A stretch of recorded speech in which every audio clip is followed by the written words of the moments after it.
What would you do if your wife started slipping away, and the only solution was a dangerous gamble? When a desperate husband seeks Parker Pyne's help to win back his cold and distant wife, he's promised a bold solution with one chilling catch. Follow my plan, and you'll have her begging to stay.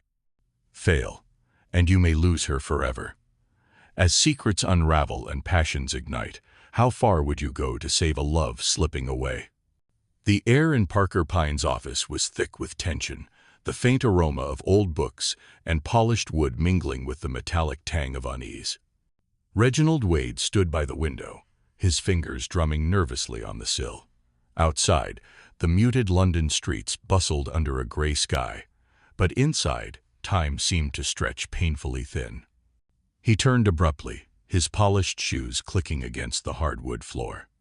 "I don't know why I am here," he muttered, though his voice betrayed the truth. He knew exactly why. Parker Pyne sat back in his chair, hands steepled under his chin, watching his guest like a chess master studying the board. His office, lined with shelves of books and curiosities, seemed to hum with quiet authority, the kind of place where secrets unraveled and lives shifted. "You are here because you've exhausted every other option," Pyne said softly, his words slicing through the room like a scalpel. Reginald ran a hand through his hair, his frustration spilling over. "It's Iris, my wife. She's not the same.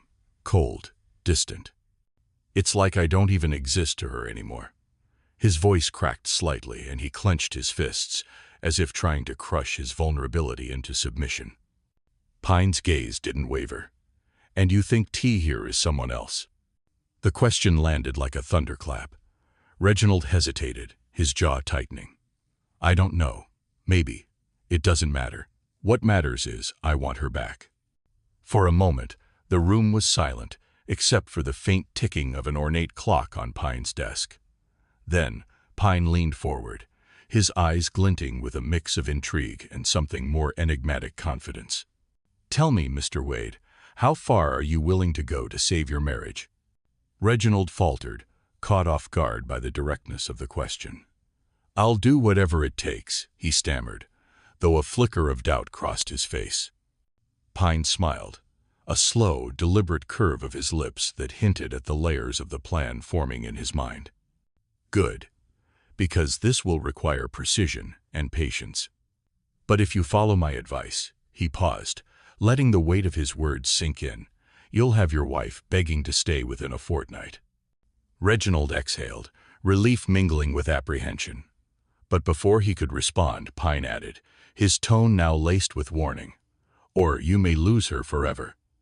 The words hung in the air like a verdict, and Reginald's heart thudded against his ribs. Somewhere outside, the church bells chimed, as if marking the beginning of something inevitable. As Reginald finally nodded, agreeing to a plan he didn't fully understand, Pyne leaned back, a faint smile playing on his lips. The game was afoot, and he knew exactly how to play it. Cliffhanger, asterisk, asterisk. The camera pans to Pyne's desk, where a file with Iris Wade's name sits open, revealing photographs and notes. The last image shows Iris standing beside a strikingly confident woman, a hint of mischief in her eyes. The first move. The door to Parker Pyne's office creaked open, and in walked Madeleine de Seurat's vision of poise and allure. Draped in an emerald green coat that hugged her silhouette, she radiated confidence, her every movement deliberate and precise. Her dark, mischievous eyes flicked to Pyne, and her crimson-painted lips curled into a knowing smile. "You've always had a flair for the dramatic, Mr. Pyne," Madeleine purred, tossing her coat over the back of a chair and taking a seat as if she owned the room. Parker Pyne chuckled. "And you, my dear, have always known how to command attention." He slid a file across the desk toward her. "This is your assignment, a delicate matter requiring your unique talents." Madeleine opened the file, her eyes scanning the photograph of Iris Wade, a striking woman with an icy elegance that seemed to leap off the page. Madeleine murmured, tapping the photo with a perfectly manicured finger. "The wife. And the goal." "To make her realize what she's about to lose," Pyne said simply. Madeline smirked. Ah, the oldest game in the book.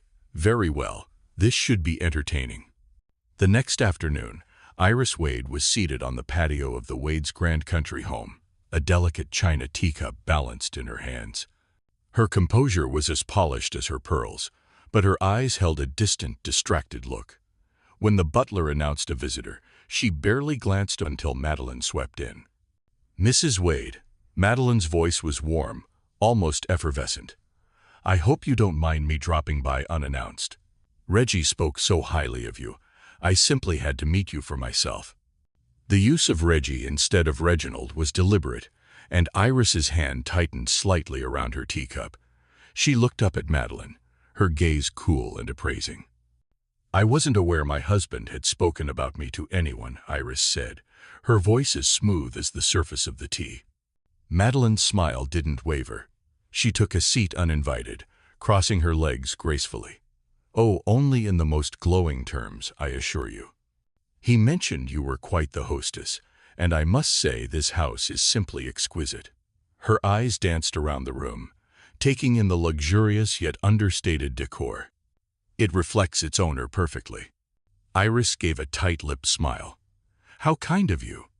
The two women exchanged polite words, but the undercurrent was unmistakable. Madeline's charm was as sharp as a blade, and Iris could feel it pressing against her carefully maintained armor. The tension reached a peak when Reginald entered the room, his expression shifting slightly at the sight of Madeline. Ah, Madeline, he said, his tone almost too casual. I see you've met Iris. Madeline stood, her smile brightening. Oh, we were just getting to know each other. Your wife is remarkable.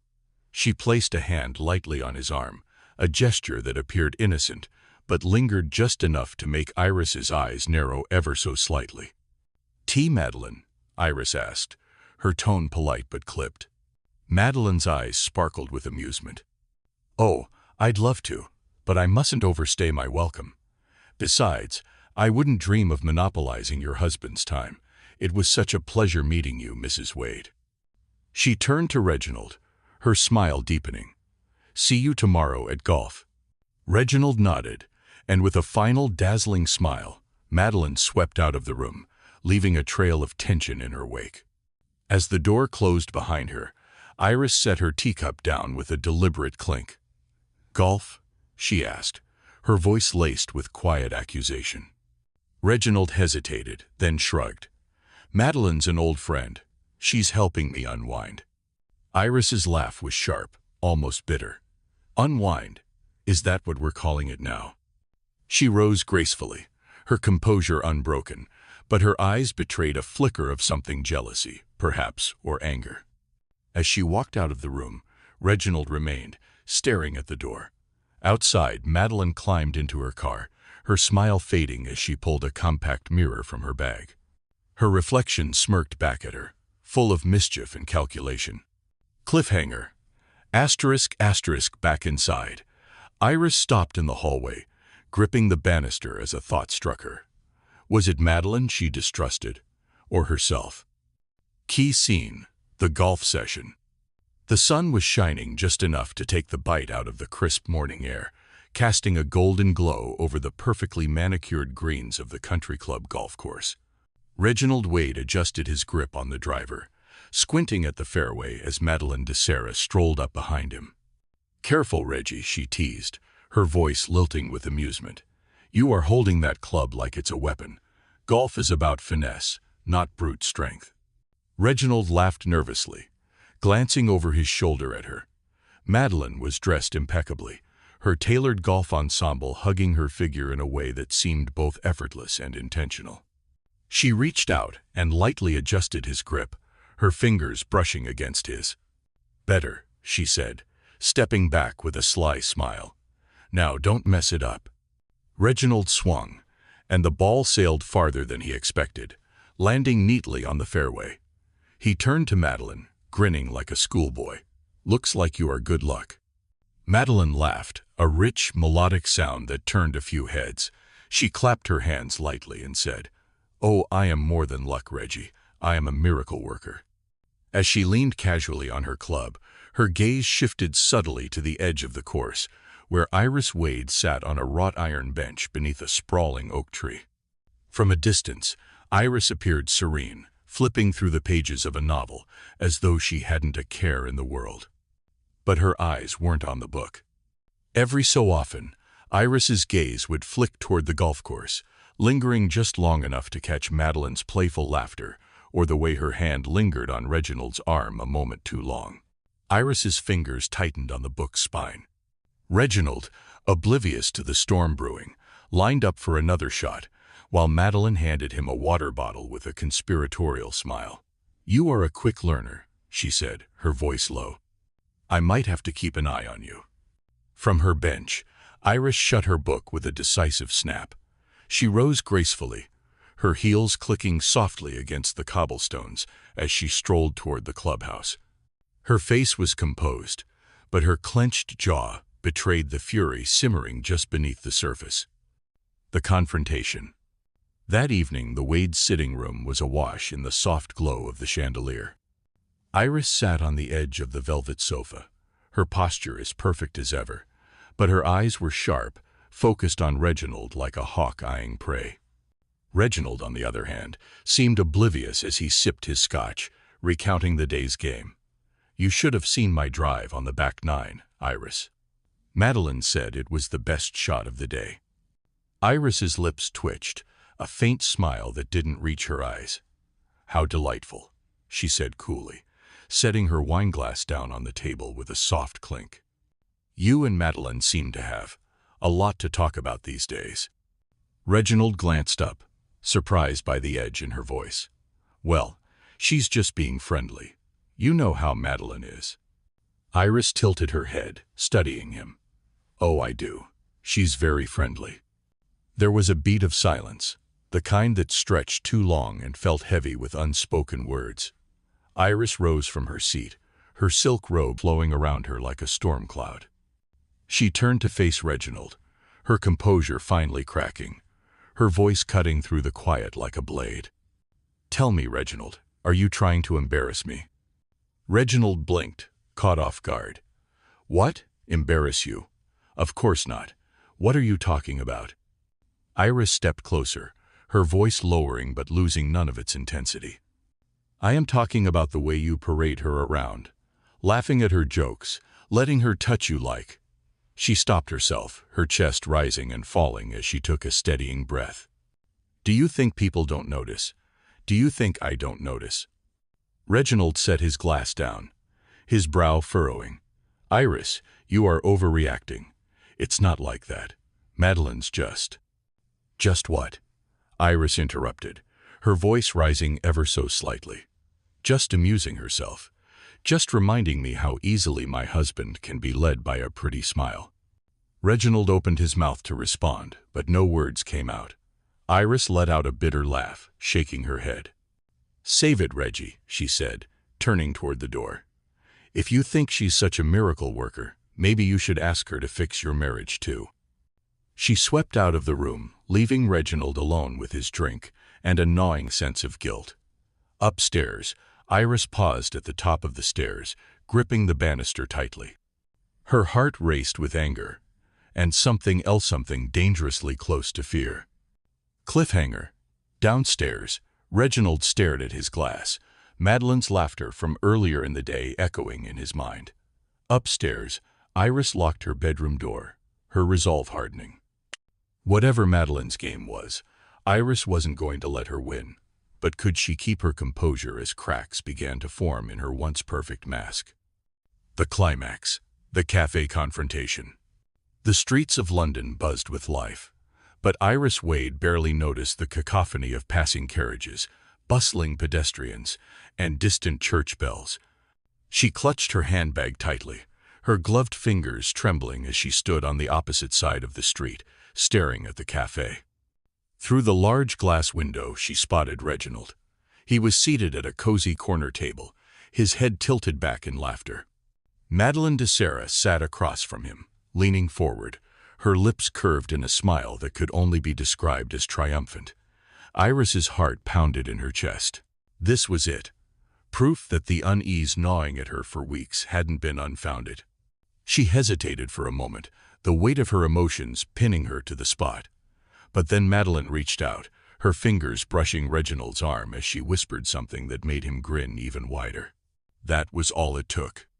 With her head held high, Iris crossed the street, her heels clicking against the cobblestones like a drumbeat heralding an impending storm. The confrontation. The cafe door swung open with a soft chime, and the warmth inside felt stifling compared to the brisk air outside. Madeline noticed Iris first. Her smile faltered briefly before returning, this time tinged with something smug. Reginald, oblivious, sipped his tea until he followed Madeline's gaze, his face drained of color. "Iris," he stammered, rising halfway from his seat. "Don't you dare get up on my account," Iris said coolly, though the venom in her voice was unmistakable.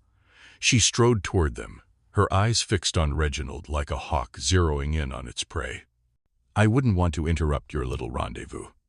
"This isn't what it looks like," Reginald began, his voice cracking under the weight of his guilt.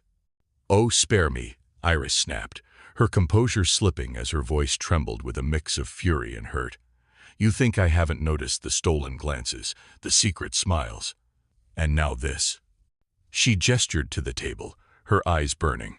"How long, Reginald? How long have you been making a fool of me?" Madeline leaned back in her chair, her expression shifting from surprise to mild annoyance. "Iris, darling, this is hardly the place for theatrics," she said, her tone condescending. Iris turned on her, her glare sharp enough to cut glass. "And you," she hissed. "You think you are so clever, don't you? Wiggling your way into my life, making me doubt my own husband. But let me tell you something, Madeline de Serra, you are nothing more than a glorified distraction." Madeline's eyes narrowed, and she rose to her feet with an air of defiance. "You know what? I am tired of this petty drama," she said, her voice ringing out loud enough for a few nearby patrons to turn their heads. She grabbed her coat, threw it over her shoulder, and stormed out, leaving Reginald and Iris alone in the middle of the cafe. The truth revealed. Reginald sat back down slowly, running a hand through his hair. He looked up at Iris, his eyes filled with a mixture of shame and desperation. "Iris, please. It's not what you think," Madeline was. "I don't want to hear it," Iris interrupted, her voice breaking. She looked away, blinking back tears. "Do you have any idea how it feels to watch the man you love slipping away, to feel invisible in your own marriage?" Reginald hesitated, then reached across the table, his hand covering hers. "Iris," he said softly, "you were never invisible to me. I've made mistakes, big ones, but I never stopped loving you." She stared at him, her heart warring between belief and doubt. "Then why? Why this? Why her?" "It wasn't about her," he admitted, his voice barely above a whisper. "It was about us. I thought I'd lost you. I didn't know how to fix things, so when Pyne suggested—" "Pyne." Iris's eyes widened as realization dawned. "Yes," Reginald confessed. "He said I needed to wake you up, that if you saw what you might lose, you'd remember what we have." Iris sat back, stunned. The pieces clicked into place, the subtle changes, the unspoken games, the sudden appearance of Madeline. It had all been orchestrated. Cliffhanger. For a long moment, neither of them spoke, the silence between them heavy with unspoken truths. Iris's mind raced. She couldn't deny the pain, but she also couldn't ignore the spark of understanding igniting in her heart. Finally, she stood, her voice steady but tinged with vulnerability. "If this was Pyne's grand plan," she said, "then let's see if it worked." She walked toward the door, pausing just long enough to glance back at Reginald. "Are you coming, or are you going to sit here wallowing?" Reginald didn't need to be asked twice. He leapt to his feet, his heart pounding with a renewed sense of hope. As they stepped out into the London night, the tension between them was palpable, but so was the possibility of reconciliation. Unbeknownst to them, Parker Pyne watched from a corner table, sipping his tea with a satisfied smile. His work here was done, but the final chapter of their story was just beginning. The resolution, A fragile reunion. The train ride back to their country home was cloaked in a tense silence. Reggie sat by the window, his fingers drumming nervously on the armrest, while Iris stared straight ahead, her face an unreadable mask. The hum of the train wheels on the track was the only sound between them, and even that felt louder than the words they couldn't bring themselves to say. It wasn't until they reached their doorstep, the familiar scent of lavender from Iris's prized garden wafting toward them, that she finally spoke. "Do you even realize what you've done, Reginald?" Her voice was calm, but eyes carried the weight of everything they had been through. He nodded, his throat tight. "I do, and I know I can't take it back. But Iris, I swear it wasn't about hurting you, it was about saving us." She laughed, a bitter edge to it. "Saving us by dragging another woman into our lives, by making me feel like I was losing everything. Do you have any idea how that felt?" Reggie's shoulders slumped, and for a moment he looked smaller than she had ever seen him. "I thought I'd already lost you," he admitted. "I didn't know how to reach you anymore. You were so distant, Iris, so cold, and I didn't know if you even cared." Her breath hitched, and she turned away, her hand brushing against the doorknob. "I cared," she said quietly. "I always cared. I just didn't know how to show it anymore." The heart to heart. They stood there in the dim light of their front porch, the evening air heavy with unsaid emotions. Slowly, Iris turned to face him, her expression softer now, tinged with a vulnerability she rarely let show. "Why didn't you just talk to me, Reggie?" she asked, her voice trembling. "Why did it have to come to this?" "I didn't think talking would be enough," he said, stepping closer. "I was scared. Scared that if I tried, you'd tell me what I already feared, that you didn't love me anymore." Iris closed her eyes, and when she opened them again, they glistened with unshed tears. "I never stopped loving you," she whispered. "But love isn't always enough, is it? Not without trust, not without effort." Reggie reached for her hands, holding them as if they were his lifeline. "Then let's try," he said, his voice thick with emotion. "Let's build something better, stronger. I'll do whatever it takes, Iris. Just don't give up on us." A new beginning. For the first time in months, Iris allowed herself to lean into him, her head resting against his chest as his arms wrapped around her. It wasn't perfect, far from it. The wounds were still fresh, the scars still forming. But in that moment, they both felt something they hadn't in a long time: hope. As they stood there, wrapped in each other's embrace, a faint sound broke the stillness, a soft rustling from the bushes at the edge of their garden. Iris stiffened, pulling back to glance toward the sound. "Did you hear that?" she asked, her voice barely above a whisper. Reggie frowned, his eyes scanning the shadows.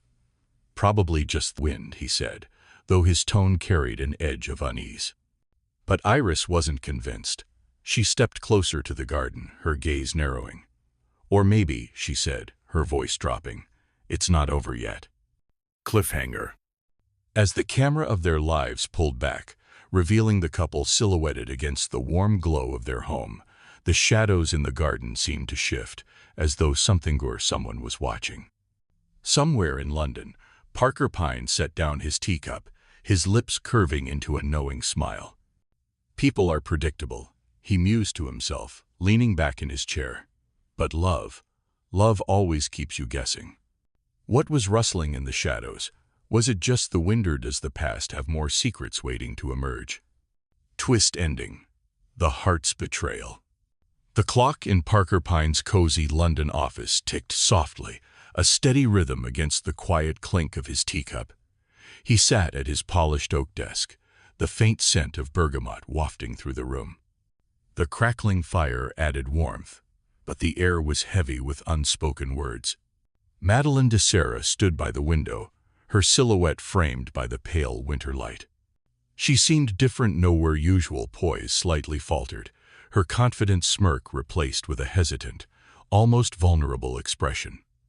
"I did what you asked," she said finally, her voice steady but tinged with something unspoken. Pyne didn't look up from his tea. "And brilliantly, I might add. The Wades are on the road to mending their fractured marriage. A success, as always. He smiled, serene and certain. But Madeline's laugh was bitter, hollow. Success. She turned to face him, her arms crossed defensively. Is that what you call it? Playing chess with people's lives, moving them around like pawns, all for your own amusement.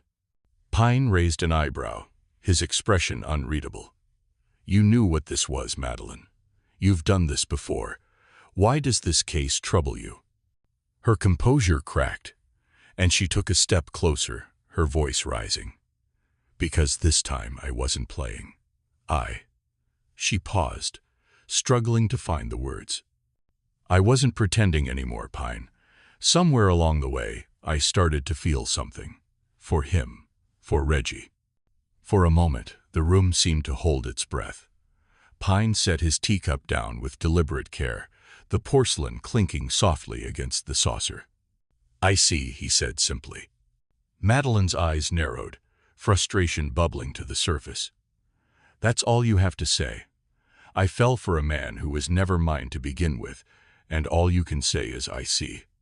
Pyne leaned back in his chair, his fingers steepled thoughtfully.